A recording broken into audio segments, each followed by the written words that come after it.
Well, good I to see have you again. Good to see you again. Glad to see you doing well. And Sure. I have to be very careful about the questions I ask here because I don't Okay. want to spill any beans or give any part of the game away. Yes. So I will be as evasive as possible. I'll And do the same. so, okay. Uh, what inspired you and your co-writers to tell this particular story? The first draft came to me over 2 years ago, and this twist that's in the movie that I dare say no one can guess was in the original draft. So Granger Hines called me, said, I just read a script and you need to direct it. So when Granger calls, I take note. I hung up, he sent me the script. 90 minutes later, I called him back and said, Granger, this is really a great story. And it is this twist that was the anchor for me that a Western is a Western is a Western. But this had such an amazing storyline in it, woven throughout the story that it compelled me to want to make it. To be honest, the story of Marcus Dollar's journey. Well, now this isn't your first rodeo. You've been involved with westerns before. Do you Yep. have a special affinity for the genre? For whatever the reason, Westerns have been kind of my thing. From the Dr. Quinn days on out, I've done a lot of Westerns. And I've learned to love this genre. I love the truth of it.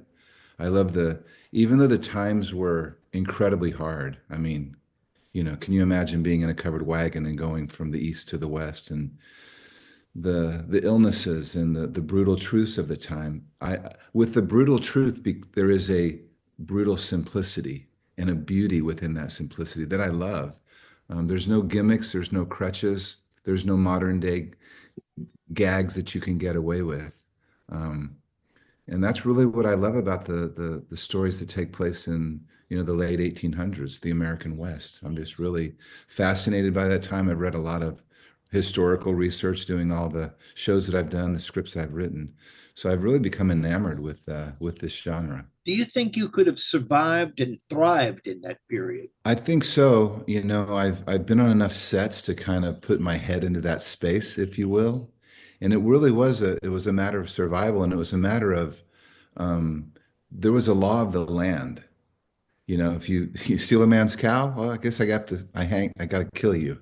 You mess with my woman, I certainly will kill you. There was a very raw truth that existed, and it was survival of the fittest in the most truthful way. And I think I could have done it. I love the earth. I love the dirt. I love honest truth. I really do. I wish the world had more of a simple, honest truth to it today. We'd probably be a better planet. Were there any, I don't know, classic westerns that inspired you for this film that maybe you went back and looked at for inspiration before you started shooting? Not for this movie. Back in the day, Unforgiven really took me. I loved that, the Eastwood film. That was a Western that I've always loved. For this movie, for Long Shadows, to be honest, I wanted more of a European feeling to it, the costume design, the production design. So I watched a lot of European films, even foreign language, Russian films, Italian films, French films. Um, but I honed in on British dramas. And to be honest, Jane Eyre was the film that, for the sake of the essence, the feel, the look, the cinematography, the costumes, the production design, the British dramas really had my heart because I love those pieces. And then even the score in our movie, I didn't want traditional guitars and banjos. My initial inspiration with our composer Tommy Fields was classical music. It was all Beethoven and Bach and Mozart. We were very inspired by that, and then fleshed it out into real score. So I didn't want to make a dirt western. I wanted to make an eloquent, beautiful love story at the end of the day. Tell me a little bit about what thought you gave to casting your leading man. A lot. Um, Tia Loigu, our casting director, she probably got 1,000 submissions for that role, maybe more. And there was a lot of guys who could play a great cowboy. There was a whole bunch of handsome young men that could play that part. But Blaine May just had the essence. He's from Oklahoma. He was raised on a ranch. He rides a horse. So Blaine had the essence, the charm, the confidence, the understanding, and then the acting chops. He's a fine actor. So those combined things rose him to the top. But I gave a great care, great concern. I mean, you're basically hanging your hat on that character along with Dulce Flores, the female lead. Were you surprised as much as you were grateful that you were able to land Jacqueline Bisset? I was thrilled. Um, I was a fan of Jacqueline, all through my youth with her films, and I've always admired her as an actress. So when her name came up, I was like, "Oh my gosh!" And Jacqueline read the script and showed interest, and then she actually gave some really good ideas before we signed her. She was like, "Well, what about this and what about that?" So we really worked on her part within the script before she joined the film. So to her credit, she gave some really good thoughts. And then, she's never been in a Western. So she told me, I want to play this, I want to play the dirty Cockney kind of, I don't want to play all prim and proper. And she did. And I want to be evil. I said, Jacqueline, you will be evil. So she came and brought it. I mean, she's very dedicated. I mean, there was no messing around. She came to work, she came to be excellent, and she delivered on every level. And Dermot Mulroney? Dermot Mulroney, I love Dermot. He's such a fine actor himself. People like Dermot, people like Jacqueline, there's a switch that goes on when the word action is given, there's a switch and they just rise. And Dermot was so wonderful to work with. He was just like, I get it. I understand what you need. We talked about his role in the movie, and he goes, I understand. So Dermot didn't need a lot of coaching. He brought the goods himself, but he was a joy to work with. And like I said, there was just something in his performance that's very magical. He plays a mentor, he plays a retired gunslinger, and he completely understood it and helped hide the secret of the twist, if you will. Now, I've often had a discussion about this with people who've made Westerns. I think we may have even talked about it in Tucson. The idea that actors will say anything to get a part. And True. if you ask them, can you ride a horse? Oh, I was born on a horse. Yes. And throughout the age, I mean, you go back to the great train robbery, and it's obvious that one of the one of the train robbers, uh, is having a really hard time getting on his horse when they make their getaway. When Yeah. you went through the casting process, uh, did you run into actors who, well, let's say they didn't make good on their promise when the shooting started? That's funny you should ask. For this movie, no, I did ask like David St. Louis, hey, David, can you ride? Of course I can ride, and he could ride okay. I do have one funny story, and it's not a secret. And Ronnie Jean Blevins is in this movie, but Mm. he does, and Ronnie can ride a horse okay. But I worked with Ronnie. I've worked with him on many films, and years ago, I guess maybe 13 years ago, I was producing this film and Ronnie auditioned. Can you ride a horse, Ronnie? Oh, yeah, I can ride a horse. And we got to the set and he's sitting there looking at the horse. And I was like, do you know which foot to put in the stirrup in order to get on that horse?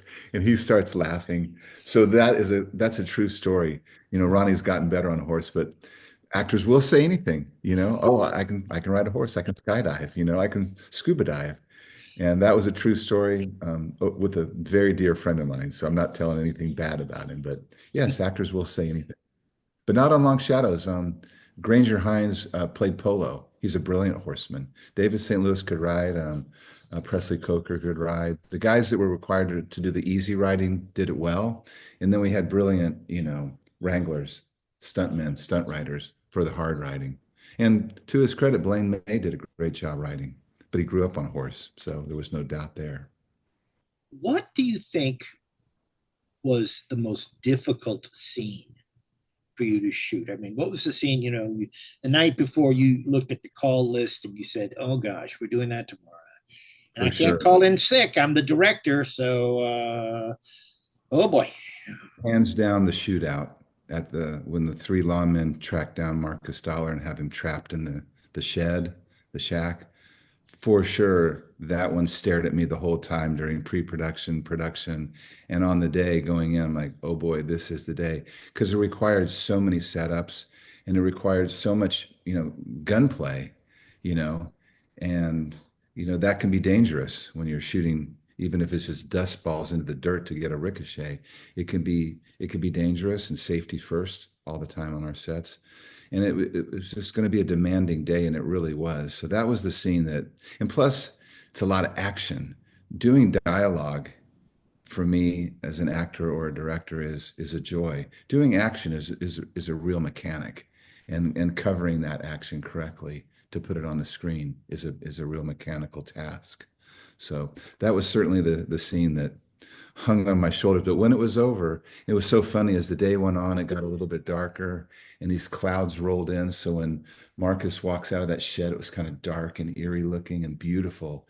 And we called cut, or we called, that's a wrap for the day. And it started to sprinkle rain as if the gods had held off the elements to allow a full day of shooting.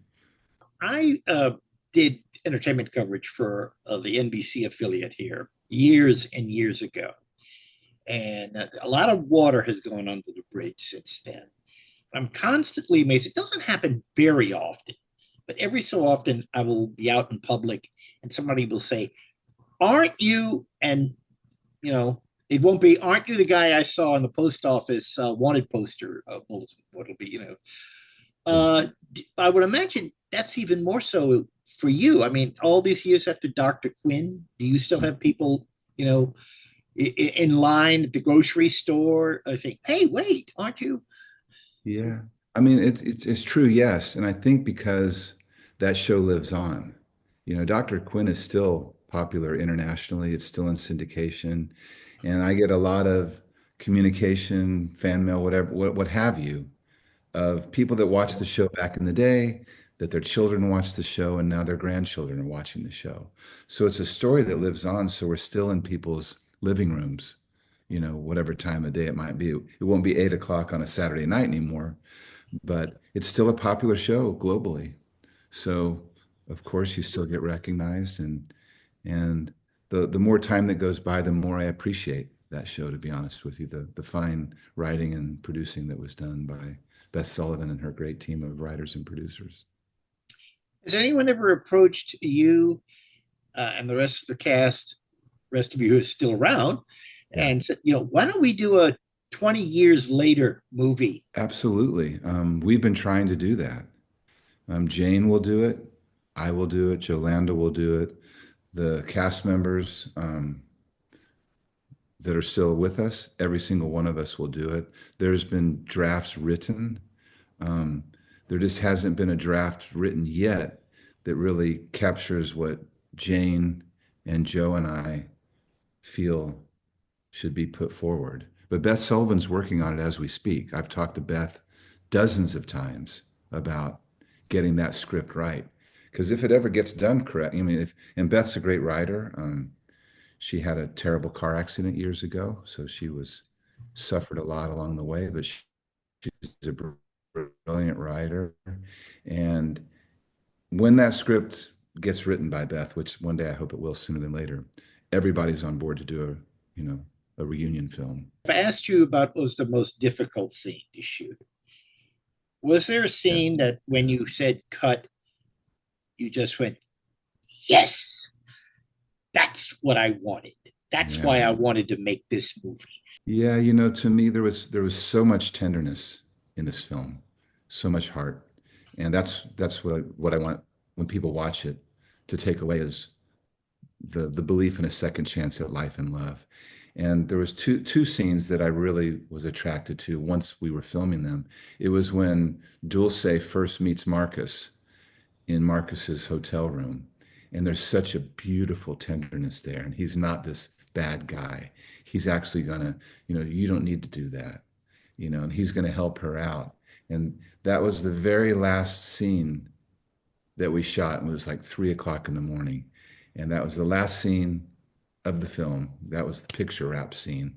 And that was such a beautiful, tender scene. And then really I loved the last scene of the film when Marcus and Dulce get together. We had it designed, we had it, all blocked, and then a beautiful pull back through the tree to end the movie. And that was such a beautiful moment as well, where Dulce basically reassures him that she is real and that won't let anything happen to you ever again. So those two scenes stood out to me. There was many, believe me, but those two, the scenes of tender romance really stuck with me. Well, finally, what's next? If Long Shadows was a nice, beautiful country music ballad, I'm doing a horror film next, which will be a vicious acid trip, you know, heavy metal kind of a movie. Just speaking on those terms. I'm doing a horror film. I'm directing a film called Who, WHOO, Who. Kind of soft pre-production. I just got off a call earlier today with reviewing the budget. So we'll be getting into pre-production very soon on that one. And that one will also shoot in Tucson. Um, Tucson has some amazing abandoned missile silos from decades ago. So it's like $10 million in production design just left underground. So I actually scouted those uh, about 10 days ago in Tucson. So next up is a vicious horror film. Well, variety is the spice of life, my friend. Evidently, evidently. No, But, and it's exciting to do different things. It'll be exciting to do a modern film where, you can have headlights, you can have flashlights, you can have water on the pavement. So I'm looking forward to all the modern elements that will be brought into this next project. well, I wish you good luck, good fortune, and I look forward to seeing you here in Houston. Thank you for your time, Joe. I appreciate it.